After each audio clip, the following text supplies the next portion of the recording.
The houses were all shut, and when the soldiers broke them open, on the inside of a number of the doors was written, in a hand none of them could answer, "He who destroys this house, his offspring shall suffer for it." Major John Burroughs, in the Seneca country, September 1779.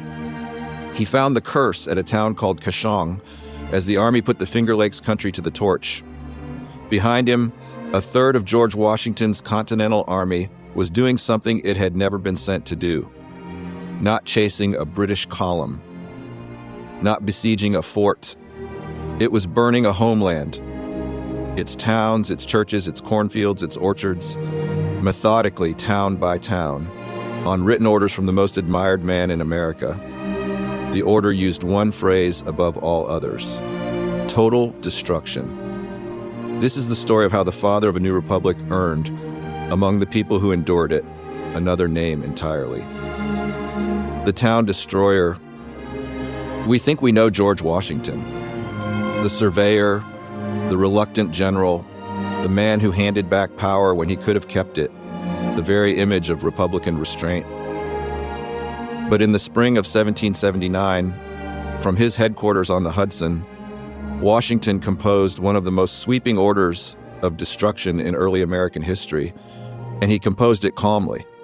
His target was the Haudenosaunee, the Six Nations of the Iroquois, whose confederacy had stood in what is now New York for perhaps 200 years. His instrument was Major General John Sullivan, and his instructions left nothing to interpretation. The immediate objects are the total destruction and devastation of their settlements and the capture of as many prisoners of every age and sex as possible. It will be essential to ruin their crops now in the ground and to prevent their planting more, that the country may not be merely overrun, but destroyed. I am George Washington, the 31st of May, 1779. To carry it out, Washington committed roughly 4,000 men, about a third of his entire army, at the very moment the revolution hung in the balance. This was no raid struck in anger. It was premeditated, and it was total. Sullivan was told to listen to no offer of peace before the ruin of the settlements was complete. And Washington was explicit about the deeper purpose. The army was not going merely to defeat warriors. It was going to make a whole people's country unlivable and to teach, through terror, a lesson meant to outlast the war. Our future security will lie in the terror with which the severity of the chastisement they receive will inspire. It should be impressed upon the men to rush on with the war whoop and the fixed bayonet. Nothing will disconcert and terrify the Indians more than this. George Washington to General Sullivan, 1779. Terror was not a side effect. It was the plan, set down in Washington's own hand. And there was one more thing he knew as he wrote. The Haudenosaunee already had a name for him. His great-grandfather had earned it, and it had passed down to George. In the Seneca tongue, Hanödaga nyas. It means town destroyer. In the summer of 1779, Washington set out to make the name literally true. But to understand why a nation's founder would order the burning of a nation, you have to go back to the fire that came before. The Haudenosaunee called themselves the people of the Longhouse.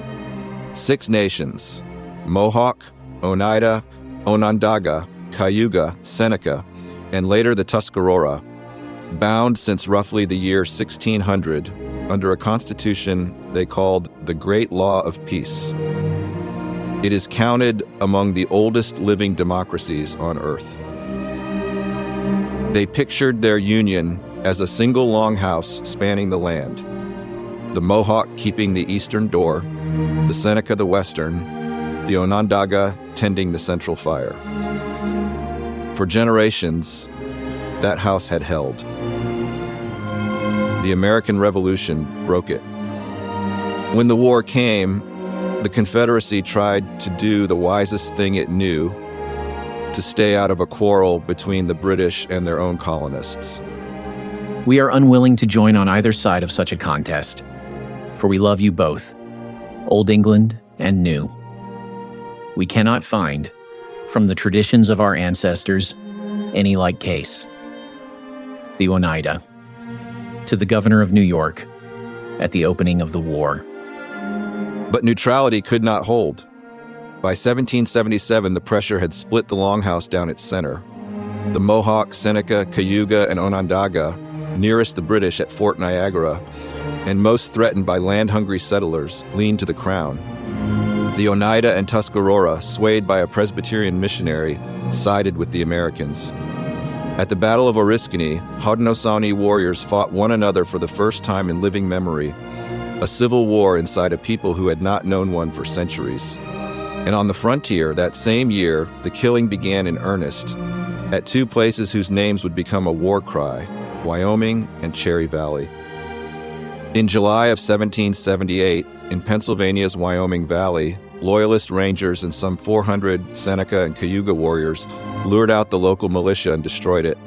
Perhaps 300 men killed, most cut down in the rout. It was a genuine military disaster, but it was not what the newspapers made of it. They told of hundreds of women and children burned alive inside the fort. That did not happen. The Loyalist commander, John Butler, was emphatic. In the destruction of the settlement, not a single person was hurt except such as were in arms. To these, in truth, the Indians gave no quarter. Major John Butler, from Fort Niagara, July 1778. The atrocity that seized the American imagination, the burning fort, the slaughtered innocents, was largely invented. 4 months later came one that was real. At Cherry Valley in New York, a Loyalist force could not control its warriors, enraged at being blamed for a Wyoming massacre they had not committed. Some 30 civilians died, an entire family among them. And here the Mohawk leader, Joseph Brant, cast in the press as a monster, did the opposite of the legend. He tried to stop it. I am Joseph Brant, but I have not the command, and I know not that I can save you, but I will do what is in my power. Joseph Brant, to a settler family at Cherry Valley, November 1778. Together, amplified in pulpits and newspapers, Wyoming and Cherry Valley gave Washington irresistible license. But here is the detail that changes the story. The appetite for an expedition into Iroquois did not come from the massacres. Congress had already resolved on one and appropriated the funds in June of 1778, weeks before Wyoming ever burned. The massacres did not create the campaign. They justified a campaign that was already coming. Revenge was the story told out loud. Land was the story underneath.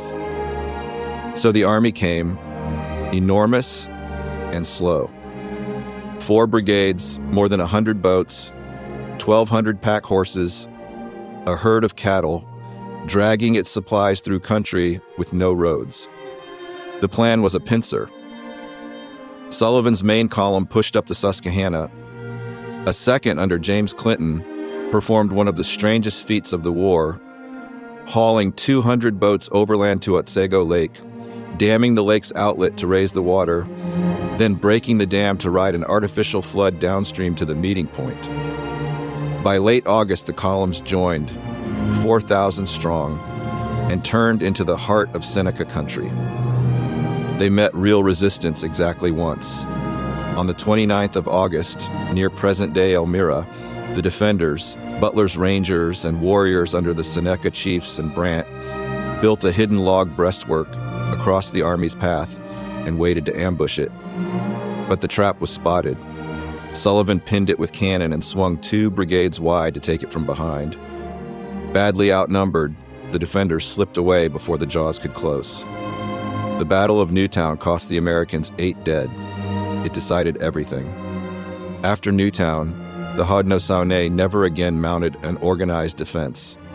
The towns behind them lay open, and the real work of the expedition began.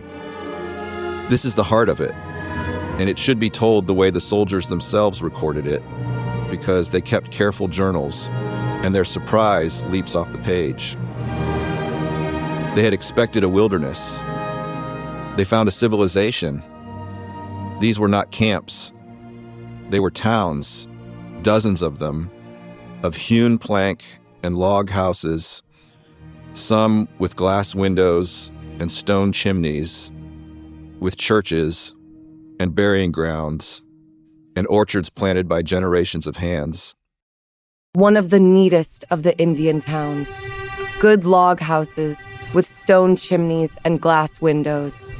It had likewise a church and a burying ground and a great number of apple trees. Lieutenant Hercules Beatty at the town of Onondaga, August 1779.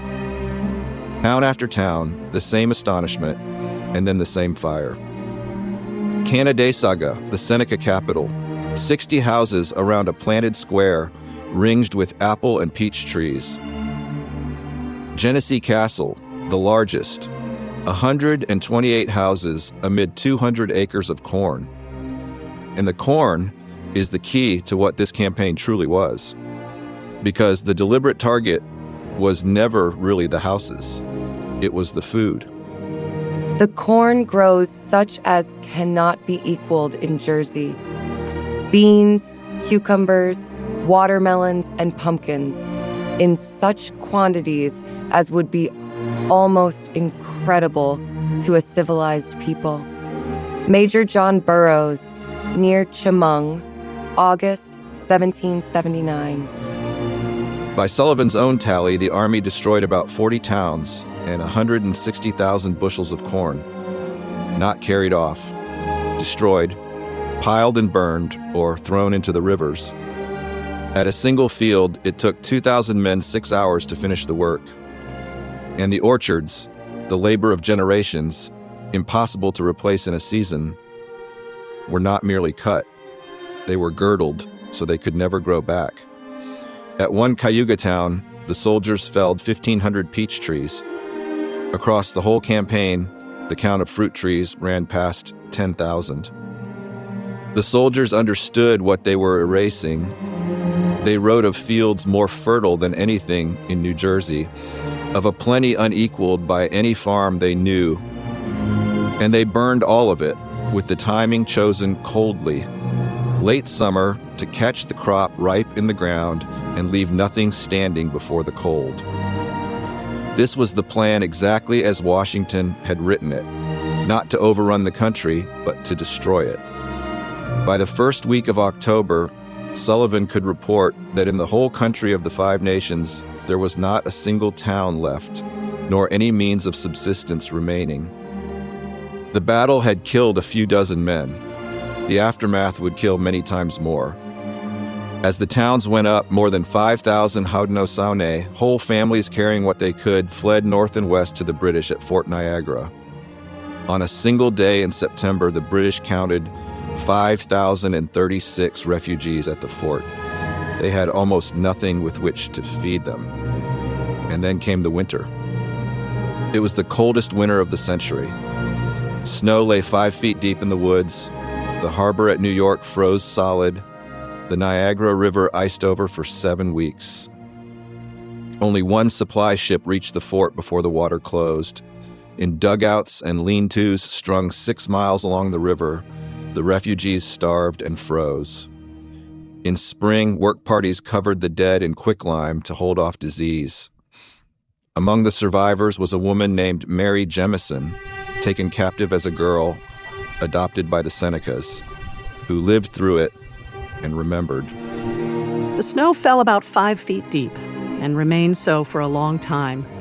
Almost all the game upon which we depended perished. When the snow melted in the spring, the deer were found dead upon the ground in vast numbers, and some of our people actually died of hunger and of freezing. Mary Jemison, of the winter of 1779. And here is the bitter irony at the center of the whole campaign. It did not work. The stated purpose had been to end the frontier raids, and it did the opposite. Sullivan never reached Fort Niagara, took almost no prisoners, and left the warriors alive, and now desperate. The very next year, the raids from Niagara were worse than ever. 59 war parties, whole valleys put to the torch, more destruction than the massacres that had launched the expedition in the first place. One of Sullivan's own officers had already seen the truth of it.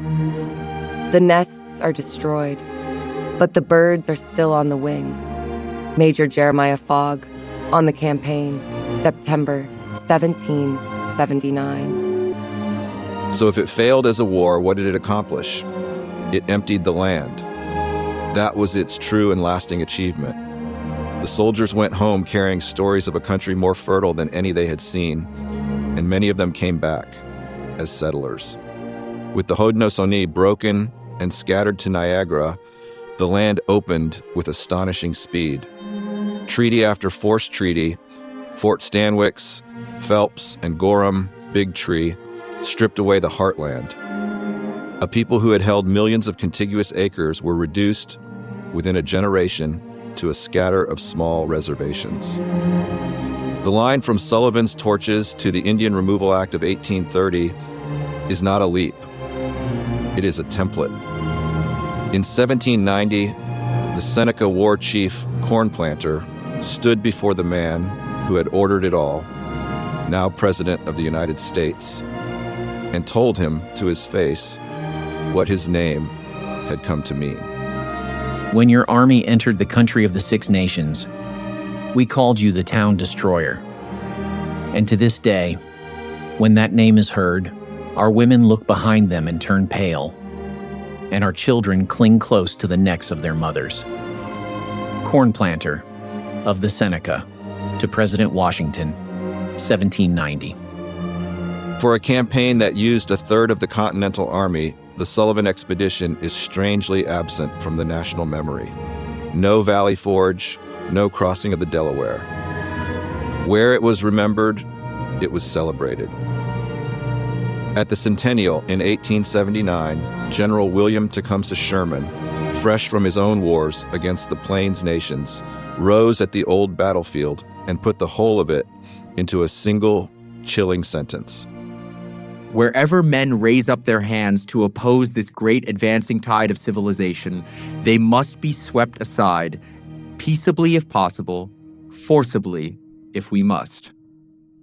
General William Tecumseh Sherman, at the Newtown Centennial, 1879. The Haudenosaunee never forgot. The Confederacy endured. Its central fire was rekindled after the war and burned still. But the name endured too. To this day, in the language of the Six Nations, George Washington is not first the father of his country. He is Hanödaga nyas, the town destroyer, the name that outlived the man, because the people who gave it outlived the fire he sent. The revolution promised liberty. On its western frontier, in the summer of 1779, that promise arrived with axes and torches and an order signed in a familiar hand. The towns were burned, the orchards were felled, the winter did the rest, and a nation that remembers the crossing of the Delaware let the burning of the Longhouse slip quietly beneath the leaves, ember and then ash.